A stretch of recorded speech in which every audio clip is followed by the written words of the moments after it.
Hey guys, and welcome back to my channel.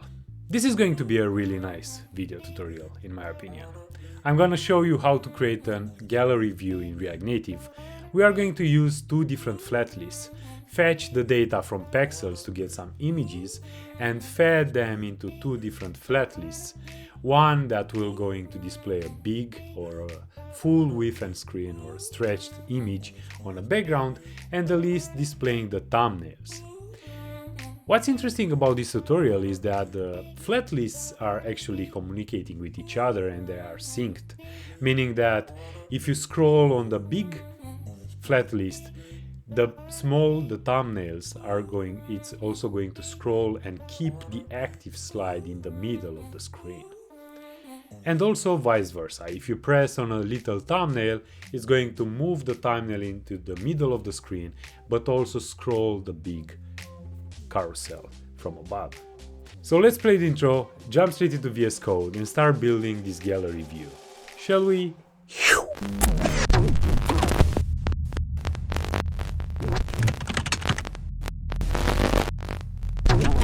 Alrighty guys, so we are in VS Code here. I've already created a project using Expo, but again, everything that you are going to learn in this tutorial can be applied to React Native CLI boilerplate, because we are going to use the same primitives available in React Native and Expo, so it's going to work no matter what CLI you are going to use to start your boilerplate. And here I have an API key. Of course it's hidden, so if you'd like, you can go ahead to pexels.com, register for a developer account and get the API key. And the API URL that we are going to use is the search URL. I'm doing a query by nature. The orientation is going to be portrait, and I'm getting the size small for the images and display only 20 per page. So 20 images initially for this gallery. So first I would like to start with fetching the data from pexels. So above here I'll create a method called fetch images from pexels, which is an async method. And here we'll have the data, which is an await fetch. We will fetch the API URL and we'll pass the headers, and the authorization is going to be API key. Basically, in this way, sending authorization from headers with your API key is going to authorize your calls, and it's going to get back to you with some data. Otherwise, it's going to throw an error, maybe for one, saying that you're unauthorized to do those actions. So we get the data, we'll get the results from await data.json, so we transform, we get a JSON back, and let's console log the results here for now, right? And inside the component, when this component is going to be mounted, so we will use the effect without dependencies, so no dependencies, just run once. We'll say here a constant fetch images is going to be async, that's going to get the data or images with await of fetch images from pexels, right? And after creating this method, we'll say fetch images and call it. And now actually I think that we can return here the results, so return results and console log the images, so nothing fancy. And if I open up the terminal here, basically, so let me walk you through what happened here. So when this component is mounted, I'm creating the fetch images method, which is an async method. I'm calling the fetch images from pexels that we've just created here. So I'm fetching the images, right? I'm passing the API key as authorization inside the headers, and I'm getting back the results. And I'm just, for now, console log the images or the result. Nothing is going on now. So if I'm opening up the console or the terminal here, I notice that the results or the data from pexels, it's next page, page, per page, and photos. So we are interested in the collection of photos. So here inside the fetch images from pexels, instead of returning results, I can get the photos from the JSON and return directly the photos. So now if I console log the images right here, they'll be the photos, right? So I can close up the terminal now. So we have the images. What now? We can create a state and set the state with the images. So create above here a const images and set images, and we'll have a React use state and null for now. And here above we'll say if we don't have images, just return null. So return nothing, basically it's a loading screen.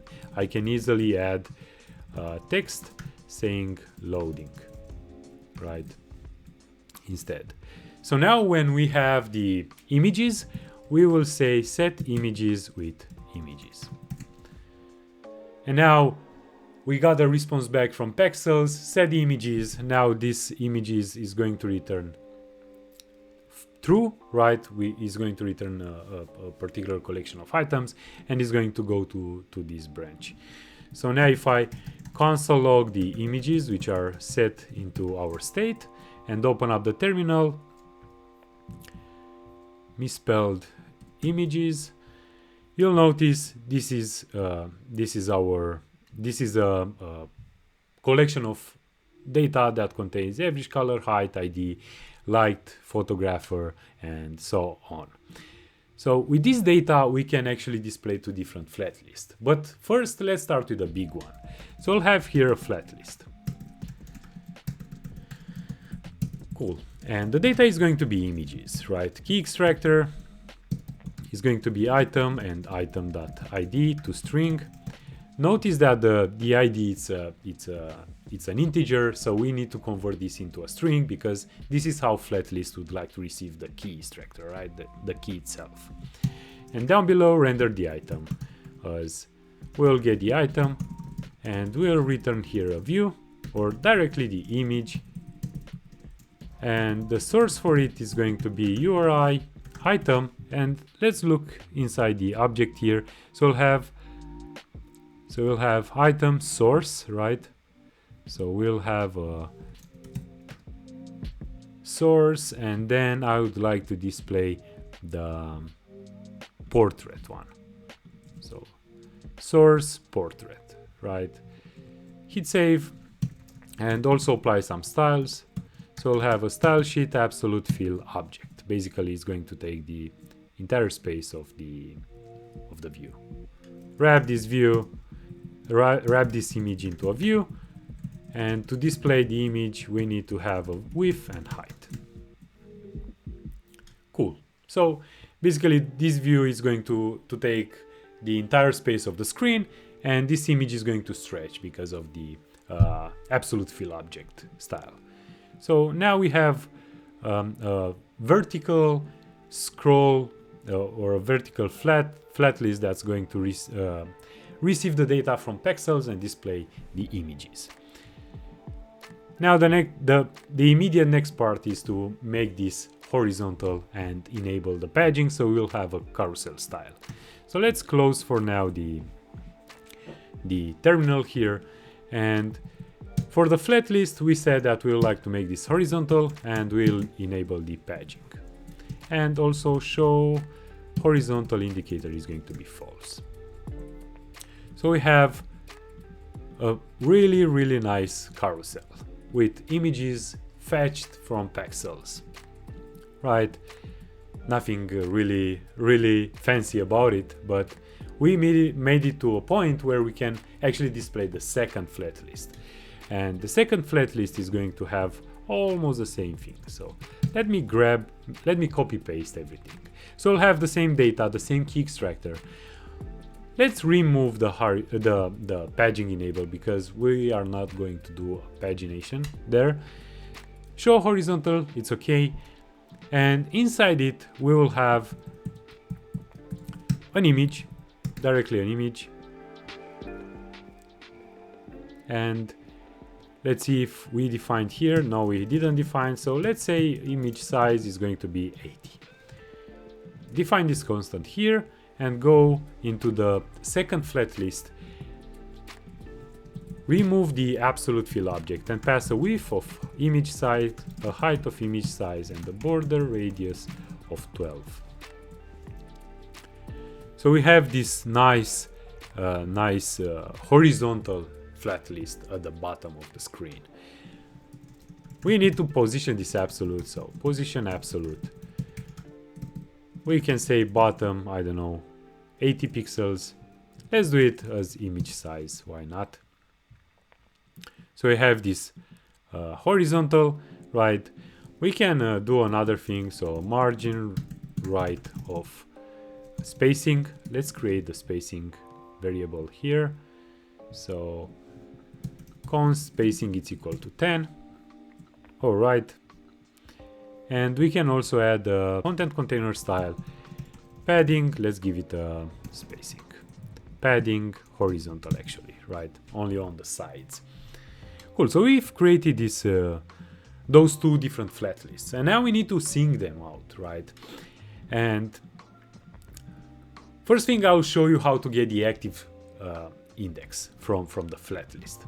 So we need to create two different refs, one for the top flat list and one for the bottom flat list. So let's do it now. Here inside, notice that if one little tip here is that if you are going to create the ref here, so let's say top ref is going to be a React use ref. This one is going to make React scream saying that, hey, you've created hooks that weren't the previous render. And the reason for that is because this hook initially, because we are loading the data, is not going to hit this branch of the code. And after you'll have images, this branch is going to be hit, and top ref wasn't defined previously, even though it's the same component. So we need to move this top ref or the ref initialization above. So we'll have here instead. And now notice that it's not going to complain. So top ref and let's say thumb ref. So two different refs, let's assign them to the flat list. So we'll have a ref of top ref and another ref as thumb ref. To get the active slide, we need to first make this on momentum scroll end. So basically, when you finished the scrolling or the animation, just give me back the measurements of the flat list. And here we'll say set index, set active index. So set active index is going to be event, native event. We'll get from content offset the X, right? And we divide it by the width of the screen because it's paging enabled. And we'll say math floor event. So basically this will give us, this math formula is going to give us the active index, and we call a method called setActiveIndex. And let's create this method right now. So const setActiveIndex is going to be a method that is going to receive an index, right? And is going to set index with index. So comment it out. So set index with the index, right? But it's also going to scroll flat lists. What I mean by scrolling the flat lists. So if I'm here, right, I need to make the second thumbnail active. So we will apply a different styling, and we are going to calculate some positions. And if we need to scroll the flat list, we can scroll it. So basically, I gave you a wrong example, but let's take this image right from here. So this is the active slide. I'm going to turn this thumbnail as active. So we will apply a border around it, but I'm going to scroll this to be in the middle of the screen. And and it's also going to apply vice versa. So if I'm pressing on this particular thumbnail here, it's going to scroll the big flat list, and it's also going to move this into the middle of the screen. So this is why I meant by scrolling the flat lists. So set index is not available. Let's create it now. So it's going to be a use state. So active index and set index. Actually, it's set index and index.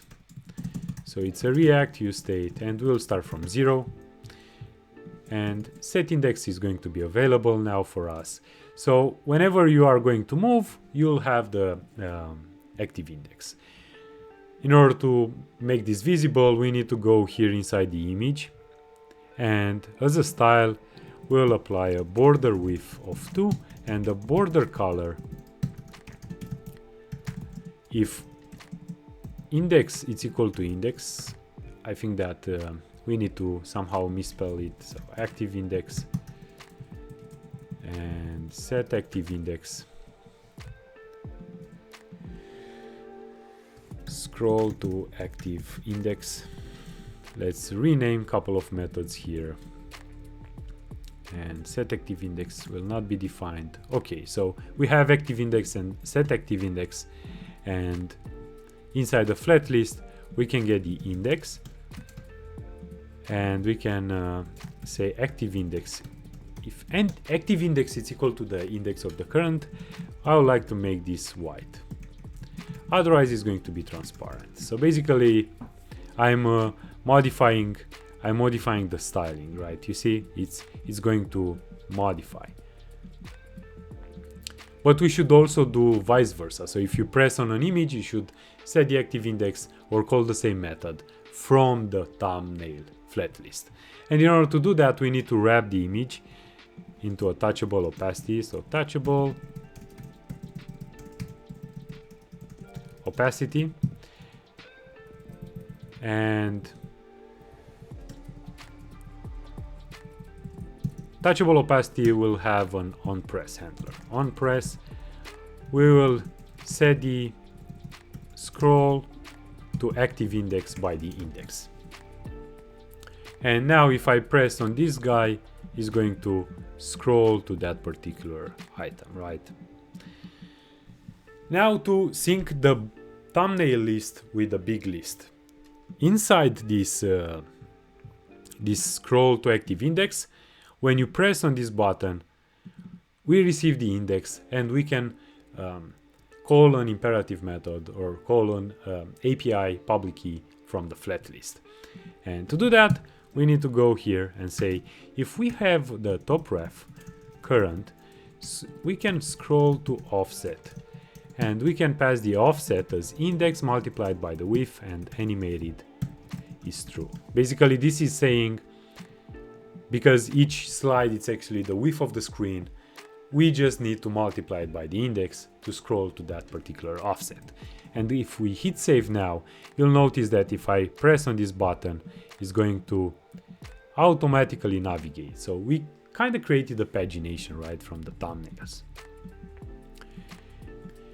And now the other way around. So when you move this flat list, now I would like to scroll to the active slide to be in the middle of the screen.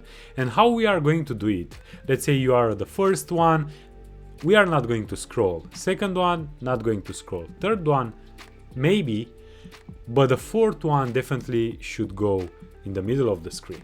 So basically the formula here, or the small algorithm, will be if the middle of the active thumbnail image, so the middle of this image, is greater than the middle of the screen, you should move it inside to the middle of the screen. So this middle of this thumbnail, it's above the half of the screen, so we need to move this into the middle of the screen.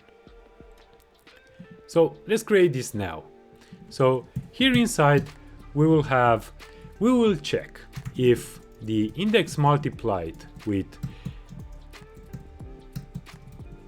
image size plus spacing. So basically, because what's the spacing of this one? So it's the image size plus the margin, right? So we created this one. Minus image size divided by 2. Basically, I'm taking the middle. So right now I'm at index 3. So I'm here minus the image size. It's greater than width divided by 2. We need to scroll to a particular offset. So basically, this formula is saying, is the middle of the screen, is the middle of the thumbnail greater than the middle of the screen position? If it's true, we need to scroll the active or the thumbnail list with a particular offset. So thumb ref current scrollToOffset. How we can get the offset to be like to make this active thumbnail in the middle of the screen? It's pretty simple, I'll say. So we can pass here the offset. So we first get the index multiplied with image size plus the spacing, right? So basically the offset it's here, right? Like at the end. We need to subtract the middle of the screen and add again half of the image size, basically. So animated true. So I'm saying scroll now to be here, right? Making into the middle of the screen by subtracting half of the screen, which is here, but then add back the image size. So image size divided by 2, right? So we will center the thumbnail inside the middle, to the middle of the screen. So if I hit save now, right now it should not scroll, but now it's going to scroll. This works really, really good. But it's also working vice versa, right? So I'm going. Isn't this beautiful? It's like, it's just a simple math formula and everything is taking shape in a way or another, right? Well, not really.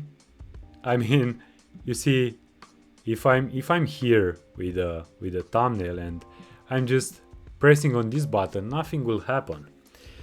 And the reason for that is because this one is below half of the screen. So we need to go here in the small algorithm that we've created, and we can add an else branch saying that if this is not going to be met, so we are at below half of the screen, we need to scroll at 0. So take this method and offset is going to be 0. So now hit save. So I'm going above half of the screen, is scrollable. So now if I press on this one, it's going to scroll at 0. Cool guys, so that was it. I hope that you liked it. You've learned a couple of methods here and there, how to sync to different flat lists and how to position the active thumbnail image into the middle of the screen based on the active index from the big or the small flat list. If you have any issues, don't hesitate to leave a comment down below. I'll do my best to answer all of them and help you as much as I can. Also, don't forget to subscribe, smash the like button or double smash the dislike button. That will help me as well. Other than that, see you in the next video. Bye bye guys.